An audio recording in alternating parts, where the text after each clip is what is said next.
Boker Tov, mes amis, Boker Tov.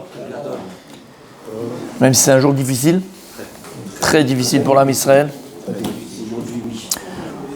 Très dur pour l'âme Israël. Le jour de réveil. Comme on dit à chaque fois qu'un juif il est assassiné, Hachem Ikom Damo, Hachem Ikom Damam. Kakadosh Borou, ils vengent leur sang. Kakadosh Borou, ils vengent leur sang. J'espère que c'est un jour de réveil. Il disait tout début après le 7 octobre, il disait dans tous les plateaux télé, Marshemam Zichram, Mamash. Israël se venge, c'est la vengeance, on se venge, on est de vengeance. Et l'autre Biden.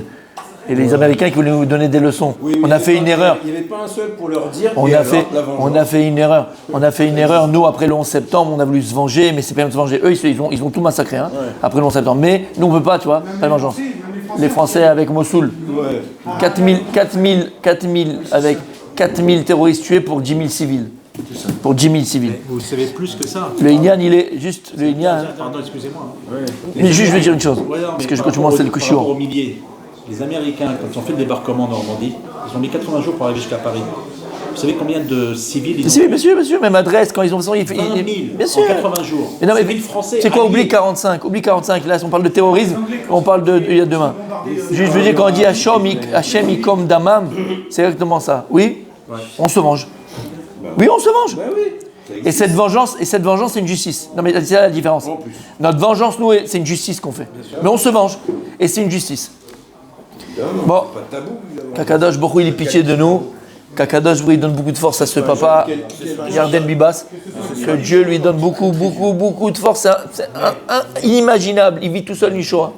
Alors il n'est pas seul, il y a tout l'âme Israël derrière lui, mais c'est une Shoah. C'est une Shoah. Il a perdu sa femme et ses 2 enfants. Manicharlo, qu'est-ce qui lui reste après tout ce qu'il a vécu?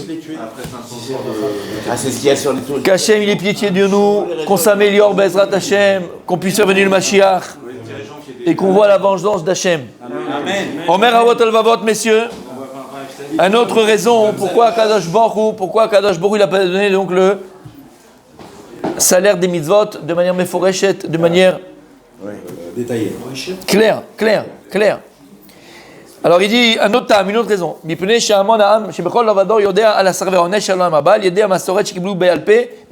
en fait, lui le Chovat Alvavot, une autre réponse, c'est qu'en fait on recevait ça à Béalpé. C'est-à-dire que les prophètes ils reçoivent ça de Moshe Rabbeinu, ainsi de suite, et ça se transmettait à l'oral. Donc ça se transmettait à l'oral, de génération en génération.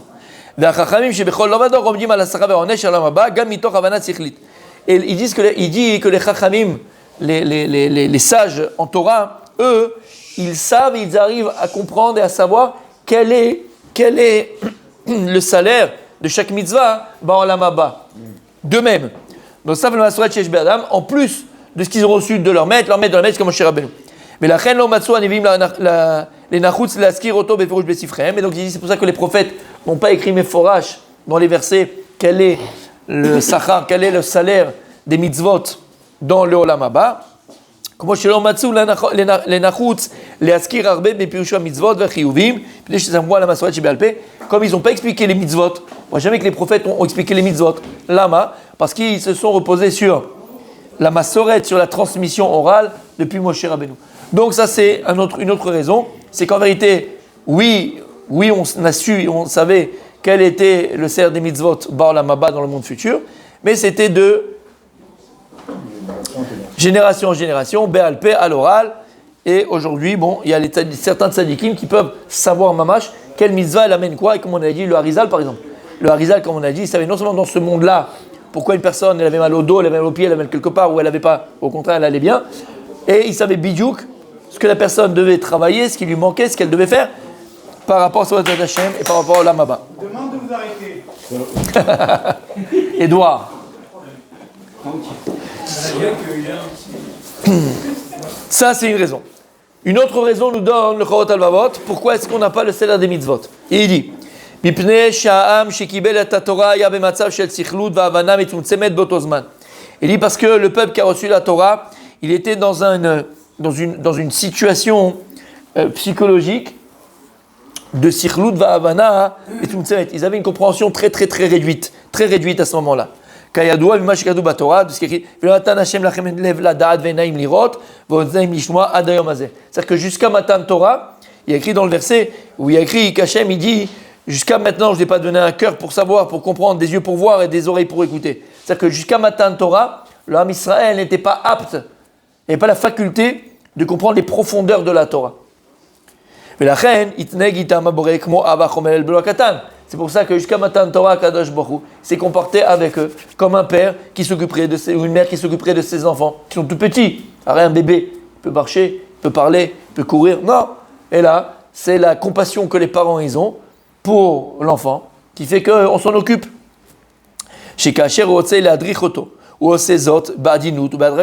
Et donc lorsque maintenant tu veux éduquer ton enfant, tu vas apprendre à marcher, tu vas apprendre à manger, tu vas apprendre à se tenir et tout ça, puisque c'est un petit, tu vas le faire par évolutif, doucement, pas avec force, avec patience, avec compréhension. Tu vas être doux. Comme Shekatou, comme il y a écrit, Kinar Israël va au Aveu. Ça, c'est un passage qui se trouve dans Shia. Il dit à Kadosh Baruch Hu à Moshe Rabbeinu, parce que Israël, c'est un jeune garçon, alors je l'ai aimé. Donc, tu vois, que Kadosh Baruch Hu s'est comporté avec nous comme un adolescent, comme un jeune, comme un enfant, comme un bébé. Et un enfant, par définition, il ne connaît pas, il ne sait pas. Il va apprendre. Donc, quand tu vas apprendre à un enfant, il faut que tu aies de la patience, il faut que tu aies de la douceur, il faut que tu aies de la compréhension, il faut que tu aies de la compassion, il faut que tu aies de l'indulgence. Et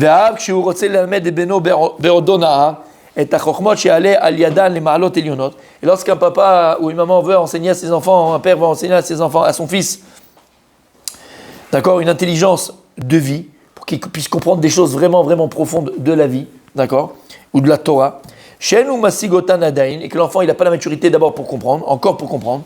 Et si maintenant le père, il veut à tout prix les shachnéa, comment on dit les shachnéa?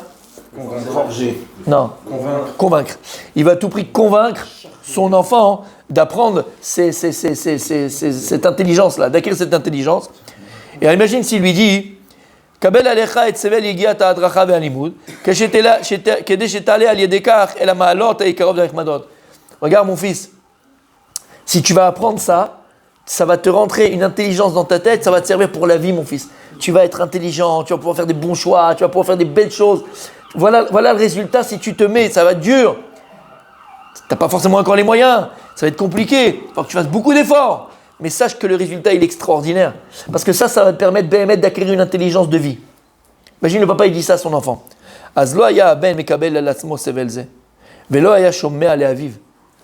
L'enfant, lui, il ne sait pas ce que tu lui demandes. D'accord ? Il voit des chiffres, il voit des machins, il voit des trucs, il ne sait même pas lire, il ne sait pas ce que c'est. L'enfant, il va dire, attends, il faut que je me casse la tête, il faut que je ne dorme pas la nuit, il faut que je fasse 8 heures de machin. J'ai pas envie, l'enfant, il ne va pas accepter. S'il faut tellement d'efforts, tellement de fatigue, tellement de labeur pour acquérir cette intelligence-là, j'ai pas envie, laisse-moi tranquille. Mais là, ma pour l'enfant, il n'est pas prêt à faire ses efforts. Parce qu'en réalité, comme je l'ai dit, l'enfant, il n'a pas la maturité pour comprendre la valeur de ce que son père lui propose. Il n'a pas la maturité pour comprendre. Lui, ce qu'il veut, c'est la PlayStation, c'est son jeu, c'est son FIFA, c'est manger des glaces et manger un hamburger. Tu vas me casser la tête là, être resté assis et comprendre, et essayer d'avoir un cercle, une intelligence. L'enfant, il ne comprend pas, il n'a pas la maturité pour comprendre. Ça le barbe. Faire des efforts en plus à un enfant, je ne veux pas faire des efforts, je suis fatigué. Ou l'âme, par contre.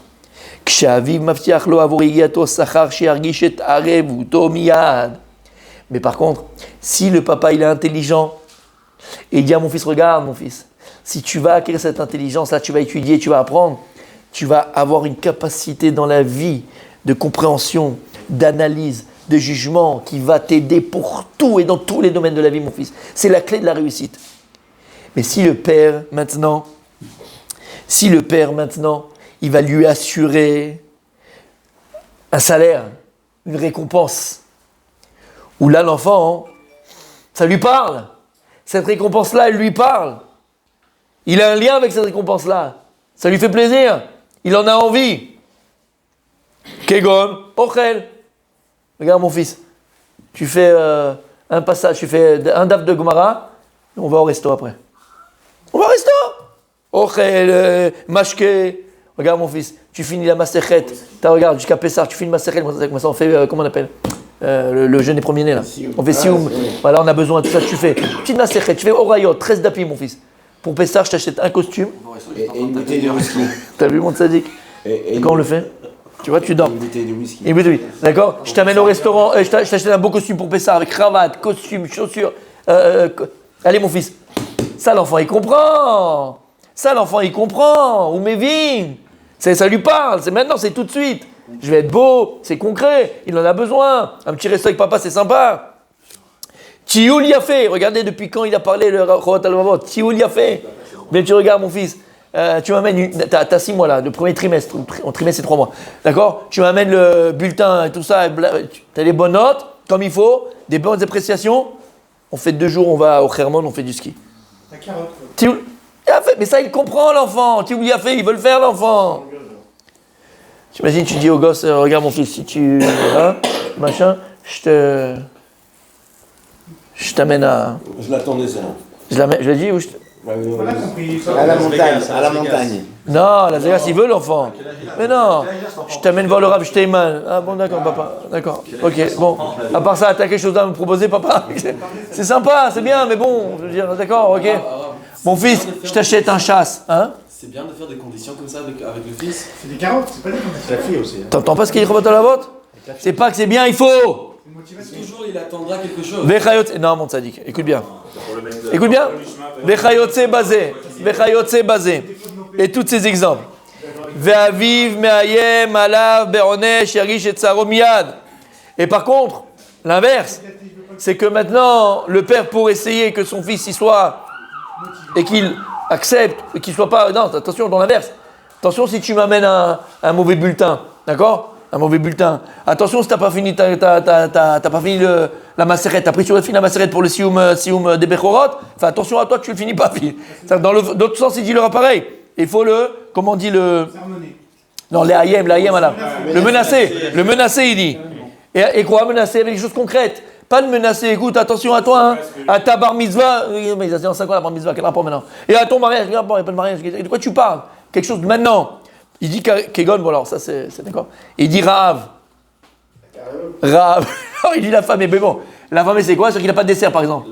C'est quoi? T'as acheté des glaces, t'as acheté machin. Toi t'as amené une mauvaise note. Mais là, t'as étudié, on t'avait dit apprends, je t'avais dit mal. Pas dit que l'enfant il n'a pas de capacité.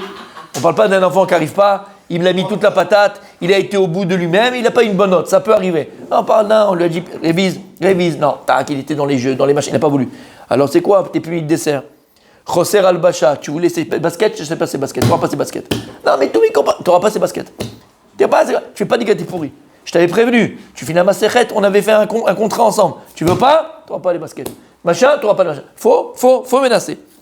Bon. Ma cote, il dit ma cote. Ouais.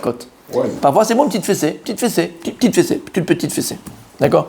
Et encore une fois, quand on parle de petite fessée, il ne faut pas que ça fasse mal à l'enfant. Il faut juste qu'il ait compris que voilà, il a fait quelque chose de pas bien. Mais jamais faire mal à un enfant. Il n'y a pas de mitzvah de faire mal à un enfant. La Torah n'a jamais demandé de faire mal à un enfant. Parce qu'en fait, c'est quoi le inyan de fessée dans la Torah? Le makot dans la Torah, c'est la boucha quand on va dans Sota. C'est qu'il est honte. Il est senti une honte, une gêne. C'est ça qu'il veut le faire sentir, mais pas le faire mal. Ça a été écrit pour le Chorot al-Vavot, c'est à peu près 400 ans, à peu près. Veonashim domim, si je ne me trompe pas, je vais voir dans.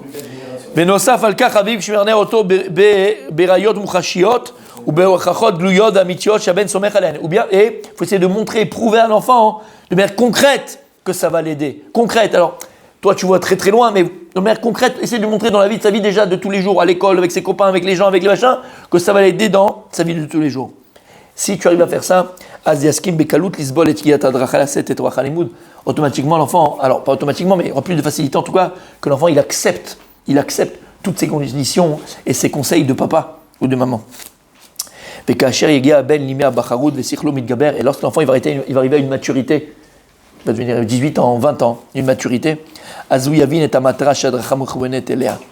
il comprendra encore mieux comment son père et sa mère l'ont guidé, ils l'ont dirigé, vers quel sens ils l'ont dirigé et les moyens que son papa et sa maman lui ont donnés pour réussir, pas dans la vie, mais réussir sa vie. Et l'enfant, tu verras qu'il choisira de lui-même ce chemin-là. Parce qu'à ce moment-là, il aura compris, que c'est pour son bien. Et après, tu verras, l'enfant, il n'aura même plus besoin ni du chocolat, ni du bonbon, ni du costume, ni rien. Parce que maintenant, il va être mature, il va avoir une maturité, et en fait, il va le faire tout seul. Parce qu'il comprend que c'est sa réussite. Il voit que ça marche, il voit que c'est sa réussite. Il voit que c'est le Derech HaChaim. Alors toi, pour l'amener dans ce chemin-là, tu as utilisé le lishma, chez le lishma. Mais après, quand tu vas voir que l'enfant, mais pour que ce soit vraiment chez le lishma, il faut que nous les parents, on soit amitim. Que nous, les parents, soient amitim. Si tout ce qu'on fait, c'est amiti, si tout ce qu'on fait, c'est vrai, alors à ce moment-là, quand il aura 20 ans, 22 ans, 25 ans, l'homme, à un moment donné, il aura cette maturité, il comprendra que tout ce que mes parents, en fait, ils m'ont dit et ils m'ont fait, et ça a été, maintenant je le comprends. Donc il n'a plus besoin de la carotte. Il fera la même chose avec ses enfants, Bezrat Hashem. Et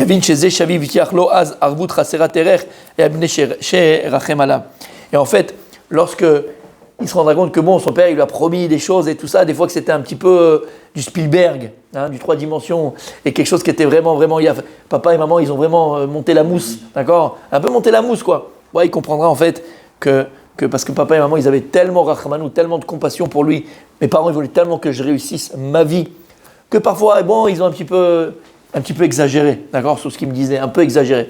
Mais la kavana, elle est bonne, et la kavana était bonne, et l'enfant comprendra que c'était vraiment pour le mettre dans ce sens-là. Et il dit comme ça, si c'est vrai pour nous avec nos enfants, alors encore plus vrai qu'Akadosh Baruch Hu avec nous.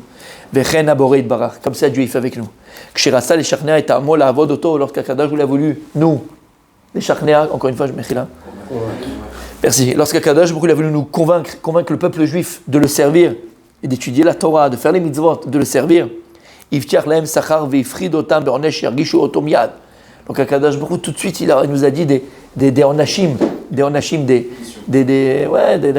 va dire bon punition, d'accord, j'aime pas ce mot, mais c'est pas, mais d'accord, des corrections, des onashim, des résultats, d'accord, des résultats qui font peur, d'accord, karet, chayav mita, on est chayav de mourir, chayav karet, chayav de machin, malkout, chenek, srefa, des choses qui font peur. Od b'olamazé dans ce monde-là.